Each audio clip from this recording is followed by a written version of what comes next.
ಹಗರಣ ಪ್ರಕರಣಕ್ಕೆ ಸಂಬಂಧಪಟ್ಟ ಹಾಗೆ ದೊಡ್ಡ ಮಟ್ಟದಲ್ಲಿ ಪಾತ್ರ ವಹಿಸಿದಂಥವರು ನಮ್ಮ ಜೊತೆಗಿದ್ದಾರೆ, ಫೋನ್ ಜಾಯ್ನ್ ಆಗಿದ್ದಾರೆ. ಸ್ನೇಹಮಯಿ ಕೃಷ್ಣ ಅವರೇ ನಮಸ್ಕಾರ. ರಾಘವ ಸೂರ್ಯ ಮಾತಾಡ್ತಾ ಇದ್ದೀನಿ. Very good morning. ಕೃಷ್ಣ ಅವರೇ ನಮಸ್ಕಾರ. ನನ್ನ ಧ್ವನಿ ಕೇಳಿಸ್ತಾ ಇದೆಯಾ? ನಮಸ್ಕಾರ ಕೃಷ್ಣ ಅವರೇ ನಮಸ್ಕಾರ. ನಮಸ್ಕಾರ. ನಮಸ್ಕಾರ ಸರ್, ಹೇಗಿದ್ದೀರಿ ಸರ್? ಆರಾಮಿದ್ದೀನಿ ಸರ್. ಆರಾಮಿದ್ದೀರಿ, ಓಕೆ. ಒಂದು ಸ್ವಲ್ಪ volume raise please. Okay sir, ಏನಿದು ಹೊಸ ಸಮಾಚಾರ? ಡಾಕ್ಟರ್ ಯತೀಂದ್ರ ಅವರದ್ದು ಈ ಒಂದು ಆದೇಶ, ಅದ್ರ ಬಗ್ಗೆ ಒಂದಿಷ್ಟು ಕ್ಲಾರಿಟಿ ಬೇಕು, ಮತ್ತು ಇದರ ಇಂಪ್ಯಾಕ್ಟ್ಸ್ಗಳ ಬಗ್ಗೆ ನಮ್ಗೆ ತಿಳ್ಕೊಳ್ಬೇಕು ಅನ್ನೋ ಒಂದು ಕುತೂಹಲ ಇದೆ ಸರ್. ಸರ್, ನಾನು ಈ ಹೋರಾಟದ ಪ್ರಾರಂಭದಲ್ಲಿ ಹೇಳಿದ್ದೆ 50-50 ಅನುಪಾತದಲ್ಲಿ ಏನು ನಿವೇಶನ ಕೊಟ್ಟಿದ್ದಾರೆ ಅದರ ಪೂರ್ತಿ ಅಕ್ರಮ. ಆ ಎಲ್ಲಾ ನಿವೇಶನಗಳು ವಾಪಸ್ಸು ಪ್ರಾಧಿಕಾರಕ್ಕೆ ಬರೋವರೆಗೂ ನಾವು ಹೋರಾಟಗಳು ಮಾಡ್ತೀವಿ ಅಂತೇಳಿ. ಓಕೆ. ಸೊ ಆ ಹಿನ್ನೆಲೆಯಲ್ಲಿ ಸಾಕಷ್ಟು ಹೋರಾಟಗಳನ್ನ ನಡೆಸ್ಕೊಂಡು ಬಂದಿದೆ. ಮಾಹಿತಿ ಸರ್ಕಾರಕ್ಕೆ ಮತ್ತು ಸಂಬಂಧಪಟ್ಟ ಅಧಿಕಾರಿಗಳಿಗೆ ಅರ್ಜಿಗಳನ್ನ ಕೊಡ್ತಾ ಬಂದಿದೆ.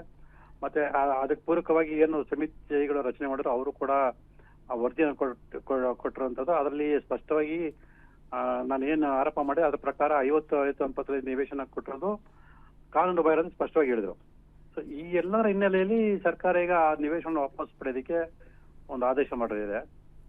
ಅದಕ್ಕೆ ಯತೀಂದ್ರ ಸಿದ್ದರಾಮಯ್ಯ ಮಾಹಿತಿ ಪ್ರಕಾರ 1100 ನಿವೇಶನಗಳನ್ನ, ಅಂದ್ರೆ 2000 ಕೋಟಿಗಿಂತ ಹೆಚ್ಚಿನ ಒಂದು ನಿವೇಶನವನ್ನ ವಾಪಸ್ ಪಡೆಯೋದಕ್ಕೆ ಆದೇಶ ಮಾಡಿದ್ದಾರೆ. ಆದ್ರೆ ಆ ಆದೇಶದಲ್ಲಿ ಗೊಂದಲಕಾರಿ ವಿಚಾರಗಳಿವೆ. ಅಂದ್ರೆ ಸ್ಪಷ್ಟವಾಗಿ 50-50 ಅನುಪಾತದ ನಿವೇಶನಗಳನ್ನ ವಾಪಸ್ ಪಡೆಯೋದಕ್ಕೆ ಉಲ್ಲೇಖ ಮಾಡಿದೆ, ಬದಲಿ ನಿವೇಶನಗಳಂತಲ್ಲಿ ಉಲ್ಲೇಖ ಮಾಡಿದ್ದಾರೆ. ಸೊ ಅದು ತಪ್ಪಾಗಿದೆ. ಯಾಕಂದ್ರೆ ಬದಲಿ ನಿವೇಶನಗಳಲ್ಲ ಇದು. ಜಮೀನಿಗೆ ಪರಿಹಾರ ರೂಪದಲ್ಲಿ ಕೊಟ್ಟಿರ್ತಕ್ಕಂಥ ನಿವೇಶನಗಳು. ಬದಲಿ ನಿವೇಶನ ಅಂತ ಹೇಳಿದ್ರೆ ಈಗಾಗಲೇ ಮೊದಲು ಎಲ್ಲ ನಿವೇಶನ ಕೊಟ್ಟಿದ್ರು, ಅದ್ರ ಏನೋ ಒಂದು ಸಮಸ್ಯೆ ಅನ್ನೋ ಕಾರಣಕ್ಕೆ ಬೇರೆ ಕಡೆಯಿಂದ ಕೊಟ್ಟಂತಹ ಸಂದರ್ಭದಲ್ಲಿ ಅದು ಬದಲಿ ನಿವೇಶನ ಆಗುತ್ತೆ. ಅದು ಇದು ಜಮೀನಿಗೆ ಪರಿಹಾರ ಕೊಟ್ಟಿಲ್ಲ ಅನ್ನೋ ಇದರಲ್ಲಿ ಕೊಟ್ಟಿರೋದ್ರಿಂದ ಇದು ಸ್ಪಷ್ಟವಾಗಿ ಅದು ಉಲ್ಲೇಖ ಮಾಡಬೇಕಿತ್ತು, ಮಾಡಿಲ್ಲ.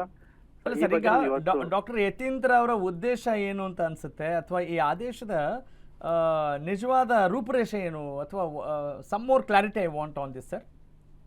ಸರ್, ಇಲ್ಲಿ ಯತೀಂದ್ರ ಸಿದ್ದರಾಮಯ್ಯ ಅವರ ಉದ್ದೇಶದ ಮಾಡತಕ್ಕಂಥ ಆದೇಶ ಅಲ್ಲ ಸರ್, ಕಾನೂನಾತ್ಮಕವಾಗಿ ಆಗಿರ್ತಕ್ಕಂಥ. ಆದ್ರೆ ಏನಾದ್ರೂ ಪರ್ಸನಲ್ ಅಜೆಂಡಾ ಏನಾದ್ರೂ ಇದೆ ಅಂತ ಅನ್ಸುತ್ತಾ ಮೇಲ್ನೋಟಕ್ಕೆ ನಿಮ್ಗೆ?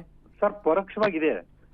ಈ ಕಾರಣದಿಂದಲೇ ಅವರು ಈ ರೀತಿ ಗೊಂದಲಕಾರಿ ಆದೇಶ ಹೊರಡಿಸೋದಕ್ಕೆ ಒಂದು ಮಾಡಿದ್ದಾರೆ. ಯಾಕಂದ್ರೆ ಆರೋಪಿಗಳು ಏನಾದ್ರು ನ್ಯಾಯಾಲಯಕ್ಕೆ ಹೋದ್ರೆ ಅವ್ರು ಕೂಡಲೇ ತಡೆಯಾಜ್ಞೆ ಸಿಗುವಂತದ್ದು ಅಥವಾ ನಿವೇಶನ ವಾಪಸ್ ಪಡೆಯೋಕೆ ವಿಳಂಬ ಆಗುವಂತದ್ದು ಆಗ್ಲಿ ಅನ್ನೋ ಕಾರಣಕ್ಕೆ. ಸೊ ಇಲ್ಲ ಅಂತ ಹೇಳಿ ಸ್ಪಷ್ಟವಾಗಿ 50-50 ಅನುಪಾತದಲ್ಲಿ ಪಡೆದಾಗ ಹಂಚಿಕೆ ಮಾಡಿರೋ ನಿವೇಶನಗಳನ್ನ ವಾಪಸ್ ಪಡೆಯೋಕೆ ಮಾಡ್ಬೇಕಿತ್ತು. ಮತ್ತೆ ಪ್ರಾರಂಭ 2000 ಇಸ್ವಿಯಿಂದ ಏನ್ ಹಂಚಿಕೆ ಮಾಡೋದು ಅದನ್ನ ಮಾಡ್ಬೇಕಿತ್ತು. ಇಲ್ಲಿ 2023 ನಂತರ ನಿವೇಶನ ವಾಪಸ್ ಪಡೆಯೋಕೆ ಆದೇಶ ಮಾಡಿದ್ರೆ. ಸೊ ಯಾಕೆ ಅಂತ ಹೇಳಿದ್ರೆ ಅವ್ರ ತಾಯಿ ಶ್ರೀಮತಿ ಪಾರ್ವತಿ ಅವರಿಗೆ 2022 ಇಸ್ವಿಲಿ ನಿವೇಶನ ಕೊಟ್ಟಿರೋಂಥದ್ದು.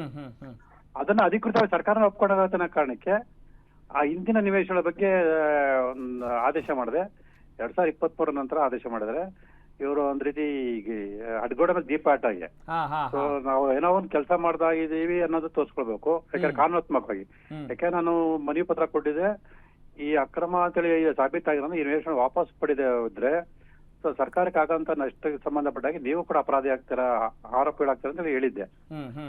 ಆ ಒಂದು ಹಿನ್ನೆಲೆಯಲ್ಲಿ ಮುಂದೆ ತಮಗೆ ಸಮಸ್ಯೆ ಆಗಬಾರದು ಅನ್ನೋ ಕಾರಣಕ್ಕೆ ಈ ರೀತಿ ಆದೇಶ ಮಾಡಿದ್ದಾರೆ. ಅದನ್ನು ಸರಿಪಡಿಸುವಂತ ಮತ್ತು ಬರೀ ಆದೇಶ ಮಾಡೋದಷ್ಟೇ ಅಲ್ಲ, ಅದು ಕಾರ್ಯಗತಗೊಳಿಸುವಂತ ಕೆಲಸವನ್ನು ಮಾಡ್ತಾ ನಿರೀಕ್ಷೆ ಇದೆ, ನೋಡೋಣ. ಓಕೆ, ಅಂದ್ರೆ ಸರ್ ಇದಕ್ಕೆ ಒಂದಿಷ್ಟು ಸಮಯಾವಕಾಶ ಬೇಕಾಗತ್ತೆ ಅಂತ ಅನ್ಸುತ್ತಾ, ಅಥವಾ ಈ ಆದೇಶವನ್ನ ಪ್ರಶ್ನೆ ಮಾಡಿ ಮತ್ತಷ್ಟು ಏನಾದ್ರೂ ದೂರು ಕೊಡುವಂತ ಸಾಧ್ಯತೆಗಳೇನಾದ್ರೂ ಇದ್ವಾ? Can we expect so? ಇವತ್ತು ನಾನು ನಗರಾಭಿವೃದ್ಧಿ ಪ್ರಾಧಿಕಾರಕ್ಕೆ ಅರ್ಜಿ ಕೊಡ್ತಾ ಇದೀನಿ ಸರ್. ಸೂಪರ್. ಇದು ಗೊಂದಲ ಇರೋದ್ರಿಂದ ಕೂಡಲೇ ಅದನ್ನ ಪರಿಷ್ಕೃತ ಆದೇಶ ಮಾಡಿ ಸ್ಪಷ್ಟವಾಗಿ ಏನು ನಗರಾಭಿವೃದ್ಧಿ ಸಚಿವರು ಹೇಳಿದ್ದಾರೆ 50-50 ಅನುಪಾತದಲ್ಲಿ ಹಂಚಿಕೆ ಮಾಡಿರೋ ನಿವೇಶನ ವಾಪಸ್ ಪಡ್ಕೊಳ್ತಾ ಇದೀವಿ ಅಂತ ಹೇಳಿ ಅದು ಸ್ಪಷ್ಟ ಉಲ್ಲೇಖ ಮಾಡಿ ಬದಲಿ ನಿವೇಶನ ಅಂತ ಹೇಳಿದ್ರೆ ತಪ್ಪು ಅರ್ಥ ಆಗತ್ತೆ. ಸೊ ಇದನ್ನ ಇಟ್ಕೊಂಡು ಆರೋಪಿತರು ತಪ್ಪಿಸೋ ಸಾಧ್ಯತೆ ಇದೆ ಅಂತ ಹೇಳಿ, ಮತ್ತೆ ಅದ್ರ ಜೊತೆಗೆ ಬರೀ ನಿವೇಶನ ವಾಪಸ್ ಪಡೆಯೋದಷ್ಟೇ ಅಲ್ಲ, ಅಕ್ರಮವಾಗಿ ನಿವೇಶನ ಹಂಚಿಕೆ ಮಾಡಿರುವಂತ ಮತ್ತೆ ಅಕ್ರಮ ನಿವೇಶನ ಪಡೆದಿರುವಂತ ವ್ಯಕ್ತಿಗಳ ವಿರುದ್ಧ ಕಾನೂನು ಕ್ರಮಗಳು ತಗೊಳ್ಬೇಕಲ್ಲ. ಅದ್ರ ಬಗ್ಗೆ ಕೂಡ ಆದೇಶ ಮಾಡಿ ಅಂತೇಳಿ ಇವತ್ತು ಒಂದು ಮನವಿ ಪತ್ರ ಕೊಡ್ತಾ ಇದ್ದೀನಿ. Okay, got it sir. Thank you so much. Snehamayi Krishna ಅವರು ಸ್ನೇಹಪೂರ್ವಕವಾಗಿ ಅಷ್ಟೇ ಅಲ್ಲ, ಬಹಳ ಕಾನೂನಾತ್ಮಕವಾಗಿ ಮಾತನಾಡ್ತೀರಿ. ಆ ನಿಟ್ಟಿನಲ್ಲಿ ನೀವು ಹೋರಾಟವನ್ನು ಮಾಡ್ತಾ ಇದ್ದೀರಿ. ನಿಮಗೆ ಅಭಿನಂದನೆಗಳು. ಸಮಾಜದ ಪರವಾಗಿ ನಿಮಗೆ ಧನ್ಯವಾದಗಳು. Thank you sir. Thanks for joining with us.